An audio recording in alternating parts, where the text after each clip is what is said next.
The light within the grand conclave of the consortium of civilized stars was a soft, pearlescent gold, designed over millennia to be soothing to the ocular senses of 100 different species. It reflected from the polished obsidian of the floating senatorial platforms and shimmered through the shimmering forms of the Lumian arbiters. But today, it offered no comfort. It felt like the sterile, indifferent glow of a medical chamber where a terminal diagnosis was about to be delivered. At the center of the immense, hollow sphere of the conclave, a holographic representation of the void hung suspended, a perfect, stardusted black. And against that black, a single, terrifying rune of impossible geometry was moving. High Counselor Valerius of the Zalosian Ascendancy watched the rune, his multifaceted eyes processing the data streams that flowed around the hologram's periphery like anxious river spirits. Object designated anomaly was not merely moving, it was violating the known universe with its passage. It did not travel through folded space, nor did it ride the currents of a hyperlane. It seemed to simply advance, displacing spacetime before it and letting it snap back into place behind, creating gravitational reverberations that were felt systems away. It was too big. Its mass signature was that of a small moon, yet it moved with the velocity of a strike fighter. It was too fast. And as it drew nearer to the consortium's core worlds, its energy readings, though quiescent, pulsed with a potential that made reactors on a dozen capital worlds flicker in sympathetic resonance. It was, by every conceivable metric, too deadly. "It does not respond to our hails," Strategos Thrax of the Gornak Imperium stated, his voice a low rumble that vibrated through the deck of his platform. He was a creature of granite and muscle, his species having evolved to dominate a high-gravity world through sheer indomitable force. It ignores pan-spectrum transmissions, psionic resonance calls, and even direct subspace pings. It is either deaf or arrogant. Or it is not a vessel in a way we comprehend, Arbiter Kalen countered, their form a column of serene, swirling light. The Lumians were ancient, and their perception extended beyond the material. Its structure is singular. No components, no seams, no discernible engines or weapon emplacements. It is a monolith, a perfect and unbroken whole. To assume it is a ship is to assume a mind we understand. Valerius shifted his weight, his chitinous limbs making a soft, deliberate clicking sound. He was the anchor of this council, his Zalosian mind a fortress of logic and tradition. But the foundations of that fortress were trembling. "It is shaped like a blade," he said, his voice dry as dusted bone. "Its trajectory is not an exploration vector. It is an invasion vector. It moves with purpose aimed at Prixus Prime, the very heart of this consortium. We cannot ignore its form, Arbiter. Form dictates function." The debate had raged for 3 cycles. The initial discovery had been dismissed as a sensor ghost. Then, as it crossed the outer markers, it became a scientific curiosity. Now, as it breached the inner defensive perimeter without triggering a single automated mine or laser web, it had become a source of existential dread. The object did not seem to interact with their technology. The most advanced stasis fields and gravitic snares simply failed to engage. It was as if the universe did not recognize their right to impede its progress. I've cross-referenced its energy signature and material composition with all known species and phenomena in the Galactic archive. A technician's voice echoed through the chamber, disembodied and calm. "There is no match. However, fragmented data recovered from the Oblivion archives of the Selnath hegemony, dating back tens of thousands of cycles, speaks of a species known as humans. Their technological signatures, though primitive in the records, show a theoretical resonance with the anomaly's power source. A zero-point energy cascade of unimaginable scale. The name hung in the air. Humans. Valerius accessed the files in his private data stream. The information was infuriatingly incomplete. A bipedal species from a high-gravity, death-world ecosystem, prone to extreme violence and rapid, chaotic expansion. They had erupted onto the galactic scene in a brief, brilliant flash, their presence recorded in the battle-scarred ruins of a half-dozen systems near the galactic fringe. Their ships, according to the Selnath records, were crude, ugly things of alloy and fission, yet they fought with a suicidal ferocity that had shocked the elder races. And then, just as suddenly as they had appeared, they had vanished. The common theory was that they had simply consumed themselves in a final, apocalyptic war, a fate common to such volatile, short-lived species. "Humans," Thrax scoffed, his broad, stony features tightening in contempt. "A foot." Note a brief, bloody smear in the annals of history. If this is a relic of their civilization, an automated superweapon from their final, mad war, then we will dismantle it. Send the Grand Armada. Let us meet this ghost with the iron fist of the living. "Your fist will find nothing to strike, Strategos," Kalen pulsed gently. The anomaly does not occupy space as your ships do. It is present in a more fundamental way. To fire upon it may be as futile as firing upon a shadow. We must understand what it is before we seek to destroy it. Understanding is a luxury we may not have, Valerius countered, his gaze fixed on the approaching rune. He felt the immense weight of the trillions of lives under the consortium's protection. They were an alliance of ancient, stable powers. They had curated peace through strength, tradition, and a carefully managed balance of power for eons. War, for the consortium, was a highly ritualized affair, a political tool with established rules of engagement, honor codes, and acceptable losses. The concept of a total, unrestrained conflict was alien to them, a barbaric relic of a less civilized age. The humans, from what little was known, had known nothing else. He brought up the most disturbing fragment from the Selnath archives. A partial transmission, corrupted and filled with static, from a Selnath fleet admiral during their only recorded engagement with a human fleet. The admiral's voice was strained, not with fear, but with utter disbelief. "They do not tire. They do not break. They do not surrender. We have shattered their command ship, and still the smaller vessels fight on, coordinated by some distributed will. They are using their own crippled hulls as weapons. They are turning their reactor breaches into directed energy blasts.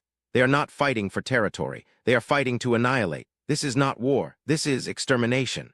That was the terror that coiled in Valerius's gut. The anomaly was not just a weapon. If it was human, it was the product of a mind that saw conflict not as a political instrument, but as a final solution. A mind that would build something so impossibly large, so impossibly fast, for a singular, horrifying purpose. "High Counselor," the technician's voice returned, a new note of urgency within its synthesized calm. "The anomaly is decelerating. It has established a stable orbit around Prixus Prime's fifth moon. It is waiting." A profound silence fell over the Grand Conclave. The holographic rune ceased its relentless advance and now hung in their space, vast and silent. Waiting for what? An answer? A challenge? Or was it merely choosing its moment to strike? The quiet was worse than the approach. The approach had been a clear and present danger, something to react to. The silence was a psychological assault. It was the calm before a storm of unimaginable magnitude. Valerius felt the gaze of every senator, every arbiter, every general upon him. His role was to provide certainty in times of crisis, to be the unshakable pillar of the consortium. But as he looked at the silent, blade-shaped object hanging in the void, he felt an emotion his species had long ago bred out of their psyche, a cold, primal fear. He was staring at the final statement of a species that had treated war as an art form, and this was their magnum opus. "Open a direct, high-bandwidth channel to the object," Valerius commanded, his voice betraying none of his internal turmoil. "Transmit the universal greeting protocols of the First Contact Concordance. We will treat it as a sentient entity until it proves itself otherwise. But strategos," he added, turning his gaze to the Gornak warrior, "bring your Grand Armada to high alert. Position them behind the dark side of Prixus Prime. If this is a conversation, we will have it. If it is a threat, we will answer it with the full might of the consortium." Thrax nodded, a grim satisfaction in his stony eyes. Kalen's light dimmed slightly, a silent expression of unease. Around the conclave, senators murmured amongst themselves, their fear transmuting into a nervous, defiant energy. The transmission was sent. The greeting, a complex series of mathematical constants, elemental frequencies, and philosophical axioms that had served as the foundation for every peaceful first contact in consortium history, beamed out towards the silent monolith. For a long, agonizing moment, there was nothing. The object simply floated, absorbing their message, its dark, seamless hull betraying no reaction. Valerius imagined the architects of this thing, the long-dead humans, and wondered what they were like. Were they monsters of ambition, building a tombstone for the galaxy, or were they victims, unleashing a final cry of vengeance into the void?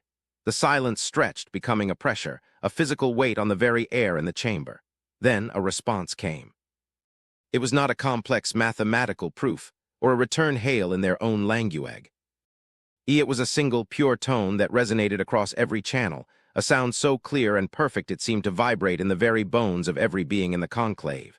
It was a sound of profound calm, of absolute stillness. And after the tone faded, a voice spoke. It spoke in perfect, unaccented Xylosian high dialect, the language of Valerius's own people. Then it shifted flawlessly to the rumbling cadences of the Gornak, and then to the shimmering, harmonic speech of the Lumians, cycling through the primary languages of every species present. The voice was female by human standards according to the archives. It was low, steady, and held an unnerving serenity. It was the voice of a placid ocean, concealing depths of unimaginable pressure. "We acknowledge your greeting, consortium of civilized stars," the voice said, settling into the standardized trade dialect for all to understand. "I am emissary Eva Rostova, custodian of the Warship *Vigilance*. We have come in response to your emergence. We have come to observe." The name of the vessel sent a ripple of shock through the conclave. Vigilance*, a name that implied a purpose, a watchfulness, and she had called it a warship. The admission was so blunt, so devoid of threat or artifice that it was more disarming than any declaration of hostility. Valerius felt a new kind of chill. This was not an automated relic. The humans were not extinct. They were here, and they had sent a single, colossal ship to the heart of their empire, not to attack, not to negotiate, but simply to observe. The arrogance of it was breathtaking. Or perhaps, he thought with a growing sense of dread, it was not arrogance at all. Perhaps it was just confidence. The holographic image in the center of the chamber shifted. The rune, the object they had called anomaly, resolved into a clearer image, the Vigilance*. It was indeed shaped like an elongated, sharpened blade, but its surface was not the sterile metal of a military vessel. It was a deep, shifting obsidian, etched with trillions of microscopic lines of script that pulsed with a soft, internal light. It looked less like a machine of war and more like a monument, a memorial carved from a fragment of the night sky itself. It was beautiful, ancient, and radiated a sorrow so profound it could be felt across the light years, a low, thrumming psychic chord of loss. "You have entered consortium space unannounced, and with a vessel of undeniable military power, emissary Rostova," Valerius stated, his voice a blade of protocol. "Your purpose is unclear. Your intentions are suspect. Explain yourself." The serene voice of the human returned, patient and unhurried. "Our purpose is to bear witness. Our intention is to prevent an ending. We have watched your consortium for some time from a great distance. We have seen your stability, your order, your ritualized conflicts. We have seen you reach a technological and social plateau, a state of equilibrium you mistake for peace." A murmur of indignation swept through the floating platforms. Thrax's fists clenched, the sound of grinding stone echoing in the charged silence. Mistake for peace. The consortium had maintained the great peace for 10,000 cycles. "And what would you call it, human?" Thrax boomed, unable to restrain himself. "Your species knew only war. The archives, though fragmented, are clear. You burned your own worlds, you fought your own kind until there was nothing left. You are not qualified to lecture us on peace." There was a pause from the Vigilance*. It was not a hesitation, but a moment of profound, deliberate silence. When Eva Rostova spoke again, her voice carried a new weight, a resonance of immense history. "It is because we knew only war that we are uniquely qualified to speak on peace. You are correct, Strategos Thrax. We did burn our worlds. We did fight until we stood on the edge of extinction. We learned a lesson that you have yet to even conceive of. A lesson written in the ashes of 1,000,000,000 souls and the silence of 1,000 dead colonies." The voice continued, its calm cutting through the anger in the chamber like a diamond blade. "You practice war as a game, a continuation of politics with acceptable losses. You have rules, treaties, and codes of honor. You believe this makes you civilized. We, however, learned that war, once unleashed, is not a tool. It is a fire, and its only purpose is to consume everything until only ash remains. There is no such thing as a limited war. There is only the spark and the inferno that follows." The emissary's words resonated with a truth that Valerius felt deep in his being, a truth his civilization had deliberately forgotten. The Zalosian ascendancy had its own dark history, its own unification wars that were now spoken of only in hushed tones, a source of cultural shame. They had pulled back from that brink, just as the other consortium races had. They had created their rules and rituals precisely to prevent an inferno from ever being lit again. "What is your point, emissary?" Valerius pressed, his mind racing. This was not the barbaric, savage race from the archives. This was something else, something ancient and weary. "My point, High Counselor, is that your great peace is a fragile thing, a dam holding back an ocean of potential violence, and we have detected a fracture in that dam. A new philosophy is spreading through your outer territories. A belief in total victory, in war not as a tool of statecraft, but as an instrument of purification. It is a philosophy born of stagnation and resentment, and you are unprepared for it." Valerius felt a jolt. She was referring to the heretic fleets of the Outer Rim, a secessionist movement led by a charismatic warlord who preached a doctrine of genetic purity and manifest destiny. The consortium had dismissed them as pirates and malcontents, a minor insurgency to be dealt with in due course. "We are aware of the situation," Valerius said, his voice tight. It is a domestic security matter. It does not concern you. It concerns all life, the human voice replied, its serenity unwavering. Because you intend to fight them with your ritualized warfare. You will send a fleet, they will send a fleet. There will be an honorable battle, losses will be counted, and a treaty will be signed. But your enemy will not abide by your rules. They will not meet your fleet in open battle. They will strike your civilian centers. They will poison atmospheres. They will use weapons you have outlawed for millennia. They will fight a war of terror and annihilation because they have embraced the fire. And in your shock and outrage, you will be forced to respond in kind. You will abandon your rules to achieve victory. And in doing so, you will become the very thing you fight. The inferno will be unleashed. Your great peace will burn, and you will not even realize it is happening until you are standing on the ashes of your own civilization, just as we once did. The silence that followed was absolute. Every being in the conclave was frozen, caught in the cold, clear logic of the human's prophecy. It was a scenario they had never contemplated because it was, to them, unthinkable. It was barbaric. It was human. "What is your role in this?" Valerius finally asked, his voice barely a whisper. "You say you came to observe. Will you simply watch us burn?" "No," Eva Rostova said, and for the first time there was a hint of something other than calm in her voice, a deep, resonant sadness. "The asterisk vigilance is not a passive observer. It is a statement. This vessel is the last warship ever built by humanity. It is not the last because we were defeated. It is the last because we chose to build no more. Poured all our knowledge, all our power, all our grief into this one final creation." The holographic image of the ship zoomed in, focusing on the glowing script that covered its hull. "These are not decorations," the emissary explained. "They are the names, the name of every human who ever died in a war, from the first rock thrown in anger to the last city turned to glass. This ship is a tomb. It is a monument to our failure. It contains the entirety of our history, our art, our science. And our weapons?" The potential energy reading of the vessel, which had been a constant, terrifyingly high number on the side of the display, suddenly spiked, and a wave of pure power washed through the conclave, making the very air crackle. The lights flickered and the artificial gravity fluctuated. It was a demonstration, effortless and absolute. "This ship is too big, too fast, and too deadly to be used in any rational conflict," the voice continued, soft and devastating. "Its primary armament does not fire projectiles. It warps reality. It can unmake a star, erase a planet from causality, or silence a solar system with a whisper of quantum decoherence. It is a weapon designed not to win a war, but to make the very concept of war an absurdity, an act of galactic suicide." Valerius stared, mesmerized and horrified. He finally understood. The ship's purpose was not to fight. It was a deterrent, a symbol. A final, desperate argument against violence, forged by the galaxy's ultimate masters of the craft. "We will not interfere in your conflict," Rostova stated. "We will not choose a side, but we will remain here in this system at the heart of your consortium. And this ship, this tomb, this final argument will be visible in the sky of your capital world. A silent reminder of the price of total war. A question posed to you and to your enemies. Is your cause, your ideology, your hatred worth the cost of absolute oblivion? We learned at the very end of our long, bloody road that the answer is always no. We are here to see if you can learn that lesson without paying the price we did." The demonstration of power ceased. The energy readings returned to their quiescent state. The asterisk vigilance hung in the void. Silent once more, its message delivered. It was not a threat, it was a sermon. And it was the most terrifying thing Valerius had ever witnessed. He looked at Thrax, whose stony face was now a mask of awe and disbelief. He looked at Kalen, whose light was pulsing with a new, frantic rhythm of understanding. The humans hadn't sent a weapon. They had sent a ghost. The ghost of their own past and a terrifying premonition of the consortium's future. The choice was theirs. The great peace was no longer a given. It had to be defended, not with fleets and armies, but with wisdom. A wisdom the consortium had forgotten it needed. The human warship, the last of its kind, had come not to wage war, but to teach peace in the only language a warrior species could truly understand, the promise of ultimate and total annihilation. The following cycles were a period of profound and unsettling transformation for the consortium. The Vigilance remained in its silent orbit, a dark, blade-shaped star in the skies of Prixus Prime.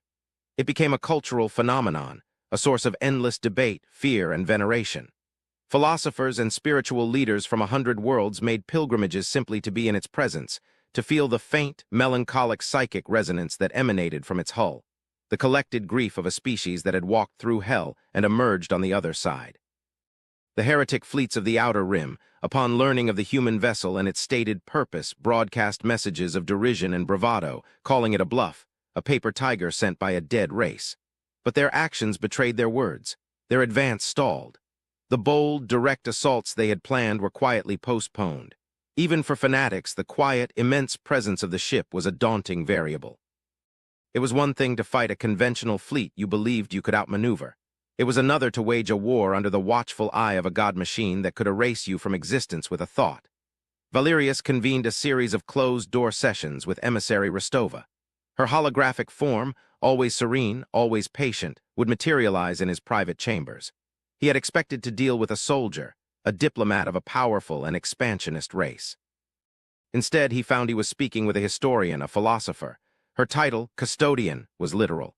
She and the small, unseen crew of the Vigilance were not its commanders, they were its caretakers. "Your species you have transcended, then?" Valerius asked during one such session, the question a genuine one, stripped of political posturing. "You have evolved beyond conflict." "Have not transcended our nature," Rostova replied, her voice a soft counterpoint to the distant starlight visible through his chamber's viewport. "We have merely learned to manage it. We recognize that our instinct for tribalism, for conflict, for dominance, which had served us so well in our climb from the mud of our birth world, would be our doom in an age of star-spanning power. We did not excise it. We simply caged it. We built a civilization where those impulses have no purchase.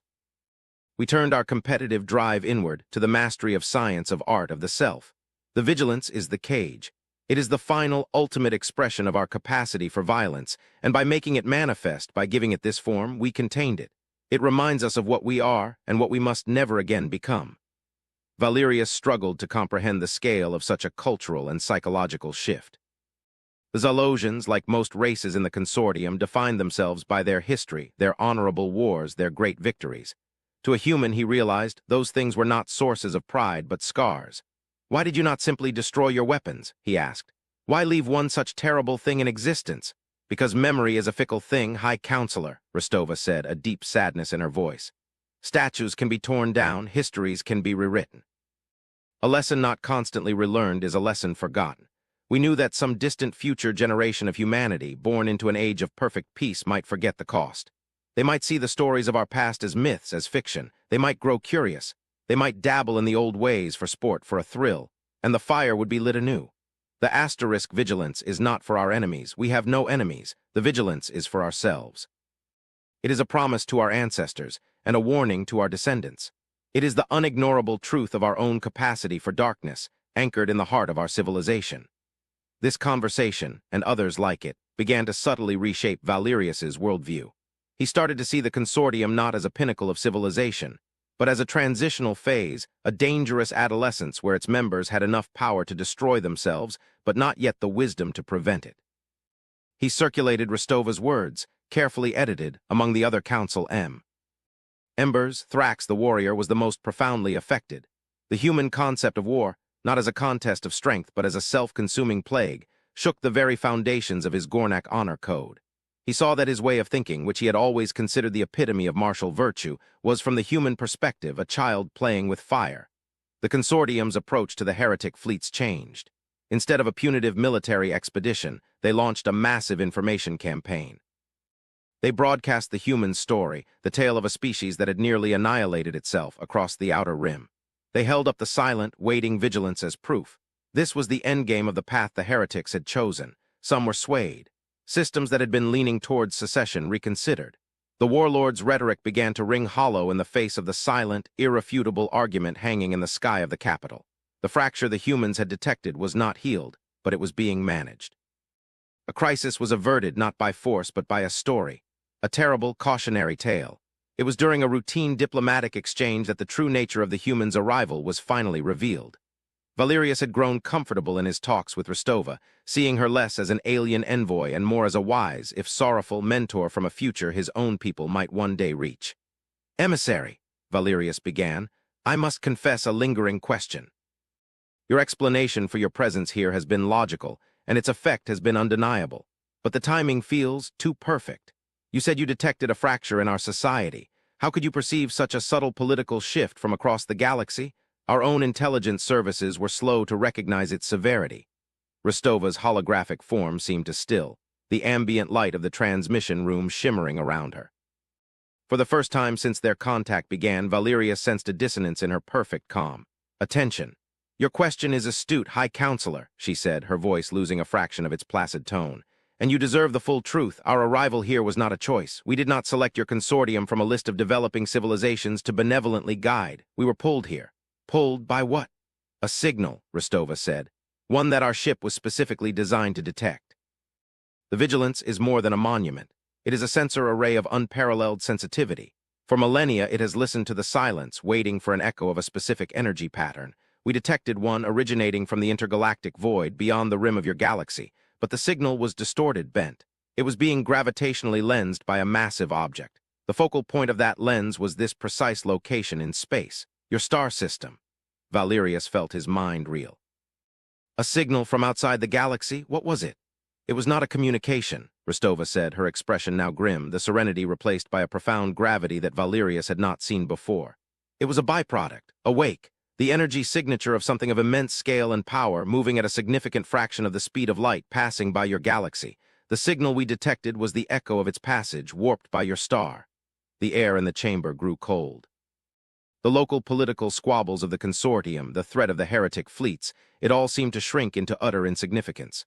What sort of object? Valerius asked, dreading the answer. We do not know, the emissary admitted. The signature is unlike anything in our archives, which include data from civilizations far older than our own. It is not baryonic. It does not interact with the electromagnetic spectrum. It interacts only with gravity and the fabric of spacetime itself, and it is ancient. The signal's redshift indicates it has been traveling for billions of years, but it is not a natural phenomenon. The energy patterns within the wake show signs of complex, organized structure. It is artificial. Rostova raised her hand, and the star chart in Valerius's chamber was replaced by a complex, three-dimensional waveform. It was a chaotic, yet strangely patterned, swirl of light and shadow. This is the signal, but the most disturbing part is that it is not the original. This is a harmonic, an echo. Deep within the noise, our systems detected a primary signal, fainter, older, and that primary signal was a scream. Valerius stared at the waveform, at the alien patterns that hinted at an intelligence beyond his comprehension. A scream. We do not believe the entity itself is a threat to you, Rostova continued, her voice low and serious. Its trajectory will not bring it into your galaxy, but its passage is not without consequence. It is like a great ship passing through still water, leaving a wake behind it. And in that wake, things are stirring, old things, things that have been dormant since the dawn of the universe. She gestured again, and the hologram changed. It showed a map of the consortium, but overlaid with new data. Dozens of points of light were flaring up in the deep, unexplored spaces between star systems, in the hearts of black nebulae, and in the void between galactic arms. These are resonance cascades, she explained. The passing of the entity has rung the bell of the universe, so to speak. And ancient, dormant technologies, relics of unimaginable age and power, are beginning to wake up. They are not hostile, not in a way we would understand. They simply are, and their awakening is disrupting the fundamental laws of physics in their vicinity. We have detected localized reality failures, temporal paradoxes, and the spontaneous creation of exotic matter. Your heretic fleets were not a political phenomenon, High Counselor. Their new, radical philosophy was a symptom. The first minds to be touched by this change in the universal background radiation. Their paranoia, their aggression, it was the first faint echo of a greater madness seeping into the fabric of your reality. Valerius sank into his chair, his mind a whirlwind of terror and awe. The entire crisis, their near-civil war, had been nothing but a prelude, the first tremor of a world-shattering earthquake. Why tell me this now? He managed to ask. Because one of the largest dormant objects has just awakened. It is in the Uit cloud of a star system on your border. And it has begun to broadcast a message. The central hologram changed one last time. It showed a colossal object, a sphere of perfect, interlocking crystalline structures, miles in diameter, now glowing with an internal blue-white light. And from it a message was being beamed, not in language, but in pure mathematical concept. What is it saying? Valerius whispered. Rostova's face was etched with a sorrow that seemed to transcend her own species, a grief for the entire universe. It is a warning. Left by a civilization so ancient they witnessed the dawn of this galaxy. They speak of a recurring cycle, an extinction event that is not biological but existential. They call it the silent wind, a force that scours galaxies of complex, sentient life, leaving only primitive organisms and dormant ruins in its wake. They built these sentinels, these warning bells, to be awakened by the passage of the harvester, the entity whose wake we detected. The message ends with a single, repeating imperative. She paused, and her calm, serene voice delivered the most terrifying words Valerius had ever heard. "Build walls of night and silence. Hide your light. The shepherd is gone, and the wolves are coming home." The truth crashed down upon Valerius with the force of a physical blow. The humans, their self-imposed isolation, their single, ultimate worship, their philosophy of non-interference, it was not born of arrogance or even just their own history. It was a response to this, to a threat so vast, so final, that the only logical response was to become as quiet as possible, to build a weapon so powerful it would never need to be used, a shield of pure terror to ward off any potential attention. The vigilance wasn't just a monument to humanity's past wars. It was a shield against the next one. A war not for territory or resources, but for the right to exist in a universe that was periodically, methodically, and dispassionately wiped clean. He looked at the image of emissary Rostova, and for the first time he saw not a powerful, enigmatic alien, but a fellow traveler in the dark. Her people had faced their own internal demons and won. But in their victory, they had simply graduated to a higher, more terrifying level of awareness. They had learned that the galaxy was not empty and waiting to be colonized. It was a hunting ground, and the season was about to begin. "You did not come here to save us from ourselves, did you?" Valerius said, the realization dawning in his multifaceted eyes. "We cannot save you," Rostova replied, her voice filled with a shared, profound finality. "No one can. We came because your system was the focal point. We came because this is where the first clear warning would appear. We came because we are custodians not just of our past, but of a truth that all life must eventually face. The universe is far larger, far older, and far less empty than you believe." She looked at him, her human eyes bridging the vast gulf between their species, united in a single, terrible understanding. "Our war is over, High Counselor, but a new one is about to begin, and it will not be fought with warships or armies. It will be a war against the silence. A war for the right to make a sound. Now the question for the consortium is no longer how you will keep your peace. It is how you will face the dark." The hologram faded, leaving Valerius alone in his chamber. Outside, the stars of his galaxy, once a symbol of boundless opportunity and order, now seemed like faint, flickering candles in an infinite, encroaching darkness. The human warship, the last of its kind, had brought a terrible gift, not peace but perspective. The petty squabbles of empires were as meaningless as the struggles of insects on a leaf in a hurricane. There was a greater game being played, on a scale that defied imagination, and they had all just been made aware that they were on the board. The fear he had felt when the asterisk vigilance first arrived returned, but it was a purified, clarified fear. It was no longer the fear of a rival. It was the awe-inspiring, unifying terror of a child who has just realized the house he lives in is on the edge of a bottomless abyss. The age of the consortium was over.